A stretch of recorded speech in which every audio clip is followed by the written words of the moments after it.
അട്ടപ്പാടി വനവാസിക്കെതിരായ ആക്രമണത്തിൽ പ്രതി അറസ്റ്റിൽ. സമ്മർദ്ദത്തിനും പ്രതിഷേധത്തിനും ഒടുവിലാണ് പോലീസ് അറസ്റ്റിലേക്ക് കടന്നത്. അട്ടപ്പാടി ആനമുളിയിൽ വെച്ചാണ് ഈ ഒരു പ്രതിയെ പിടികൂടിയത്. പ്രതി രാമരാജൻ എന്ന് പറയുന്ന ആളാണ് അറസ്റ്റിലായിട്ടുള്ളത്. കൂടുതൽ വിവരങ്ങളുമായി അരുൺ ആലത്തൂർ ചേരുന്നുണ്ട്. അരുൺ, എപ്പോഴാണ് പ്രതി പിടിയിലാകുന്നത്? മറ്റ് നടപടികൾ എന്തൊക്കെ?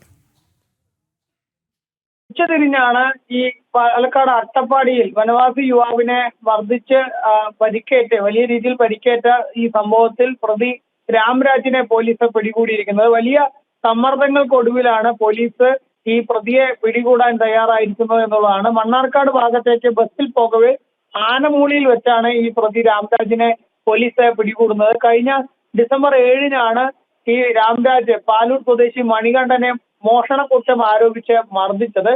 പിന്നാലെ ഇയാൾ ഒളിവിൽ പോവുകയും ചെയ്തിരുന്നു. ഒരു വേര് മോഷ്ടിച്ചു എന്ന് പറഞ്ഞായിരുന്നു ഈ പാലൂർ സ്വദേശിയായ മണികണ്ഠനെ രാംരാജ് മർദ്ദിക്കുന്നത്. അന്ന് മർദ്ദനത്തിൽ പരിക്കേറ്റ രാംരാജ് പിന്നീട് പിറ്റേന്ന് തന്നെ ജോലിക്കായി കോഴിക്കോട്ടേക്ക് പോവുകയുണ്ടായി. കോഴിക്കോട് വെച്ചാണ് പിന്നീട് ഇയാൾ ബോധക്ഷയം സംഭവിക്കുകയും കോഴിക്കോട് മെഡിക്കൽ കോളേജ് ആശുപത്രിയിൽ പ്രവേശിപ്പിച്ചതിൽ ഈ രാംരാജ് നടത്തിയ മർദ്ദനത്തിൽ ഈ മണികണ്ഠന്റെ തലയോട്ടിക്ക് ഉൾപ്പെടെ പരിക്കേറ്റിട്ടുണ്ട് എന്നുള്ളത് കണ്ടെത്തുന്നത്. തുടർന്ന് മണികണ്ഠനെ തലയ്ക്ക് ശസ്ത്രക്രിയ ഉൾപ്പെടെ നടത്തുകയും ചെയ്തു എന്നുള്ളതാണ്. ഏതായാലും അന്ന് തന്നെ പോലീസ് കോഴിക്കോട് വെച്ചൊക്കെ ഈ മണികണ്ഠന്റെ മൊഴി എടുത്തിരുന്നെങ്കിലും പിന്നീട് ഈ പ്രതിയെ പിടികൂടുകയോ മറ്റു നടപടികളോ ഒന്നും തന്നെ പോലീസിന്റെ ഭാഗത്തു നിന്നും ഉണ്ടായില്ല. ഇതിപ്പോൾ ഈ വിഷയം നമ്മൾ ജനം TV ഉൾപ്പെടെ വാർത്ത റിപ്പോർട്ട് ചെയ്ത് കുടുംബത്തിന്റെ പരാതി ഉൾപ്പെടെ റിപ്പോർട്ട് ചെയ്തതിന് പിന്നാലെയാണ് ഇന്നിപ്പോൾ ഉച്ചയ്ക്ക് ശേഷം പോലീസ് ഈ പ്രതിയെ പിടികൂടിയിരിക്കുന്നത്. യെസ്, അരുൺ ആലത്തൂരാണ് വിശദമായ വിവരങ്ങൾ നൽകിയത്.